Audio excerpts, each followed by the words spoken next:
বাংলাদেশের অন্যতম প্রাচীন ও ঐতিহ্যবাহী সাথে সুন্দর ও পরিষ্কার পরিচ্ছন্ন নগরী হচ্ছে রাজশাহী।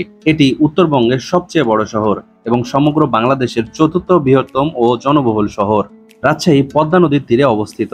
বর্তমানে বাংলাদেশের অন্যতম সুন্দর শহরের পাশাপাশি silk city, green city, clean city ও শিক্ষানগরী হচ্ছে রাজশাহী। আর সেই শহরেই কাটিয়েছিলাম জীবনের 4টি বছর। বাড়ি চাঁপানবাবগঞ্জ হলেও মাঝখানে প্রায় 5টি বছর সেভাবে রাজশাহীতে যাওয়া হয়নি, তাই বহুদিন পরে যাচ্ছি রাজশাহীতে। তবে এবার ট্যুরটা হবে উইদাউট বাইকে, so let's go in the bus.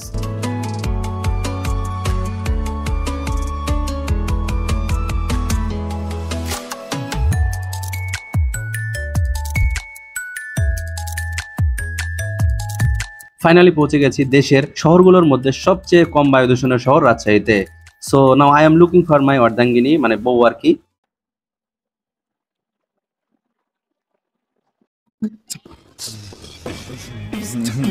কি বলবো, যাই হোক, রাজশাহী তার আকর্ষণীয় রেশমি বস্ত্র, আম, লিচু এবং মিষ্টান সামগ্রীর জন্য প্রসিদ্ধ।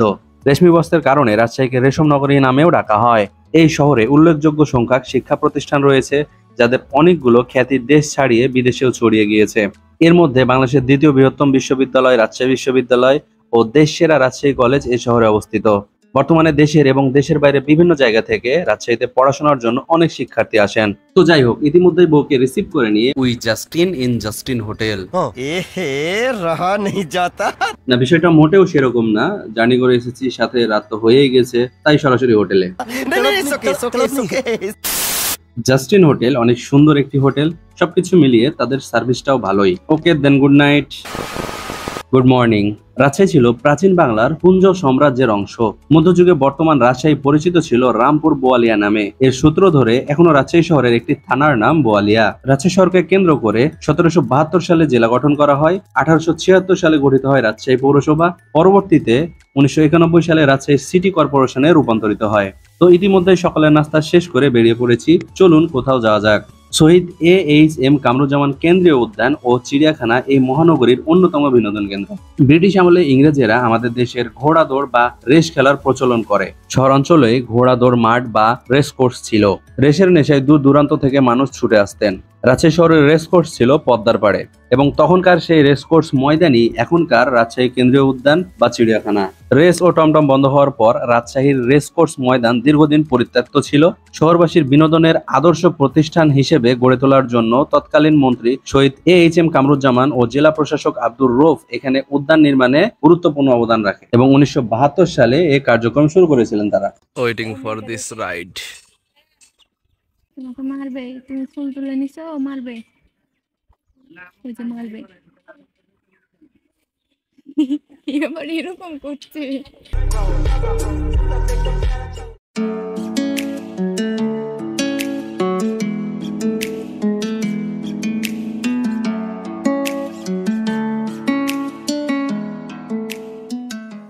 তো যাই হোক, দুপুর গড়িয়ে বিকেল, এখনই পারফেক্ট সময় হচ্ছে পদ্মা পাড়ে যাবার।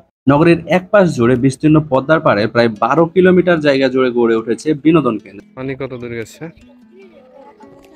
পড়ন্ত বিকেলে অনেক মানুষের ভিড় জমে এখানে। রীতিমতো কক্সবাজারের ফিল পাওয়া যায়। নদীর তীর ঘেঁষেই আবার কোথাও রয়েছে মনোরম সবুজ মাঠ। এমনকি পদ্মার পার ঘেঁষে বিভিন্ন পয়েন্ট জুড়ে গড়ে তোলা হয়েছে সড়ক পথ। এখানে বসে থাকলে কখন সময় পার হয়ে যাবে বুঝতেই পারবেন না।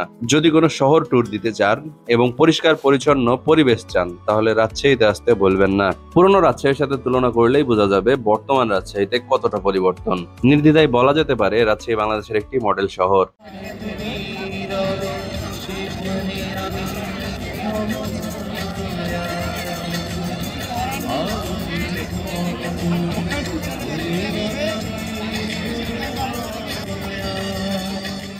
যাই হোক, এই ছোটখাটো ট্যুরের উদ্দেশ্য ছিল তার সাথে দেখা করা। রাজশাহী শহরটি পার্সোনালি আপনার কেমন লাগে অবশ্যই কমেন্টে জানাবেন।